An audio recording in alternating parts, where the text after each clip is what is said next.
Shqiptarët shpenden pas Jozit, këngëtari merr vendimin e papritur pasi doli nga qelia. Padyshim që kryefjala e mediave. Këtë të diel ka qenë incidenti ndodhur gjatë spektaklit të Big Brother People Albania, ku Jozefin Marku qelloi me pëllëm banorin tjetër të shtëpisë i Gjestin. Pas kësaj ngjarje Jozi u shoqërua në komisariat, ku pasi dha dëshminë e tij u procedua në gjendje të lirë. Të shumt kanë qenë edhe reagimet lidhur me këtë situatë.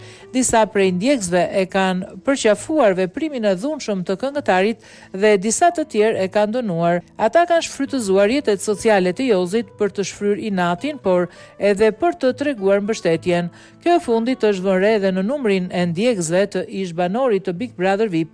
Mbrëmjen e djeshme i kishte 56.7 mijë ndjekës, ndërkohë që mbrëmjen e të dielës numëroi plot 67.5 mijë ndjekës. Ndërsa për ata që e kanë dënuar veprimin e këngëtarit ka qenë vetë ai i cili ka marrë masa. Jozi ka vendosur që të mbyllë të gjitha komentet në postimet e tij, duke mos i dhënë kështu mundësi ndjekësve që ta kritikojnë.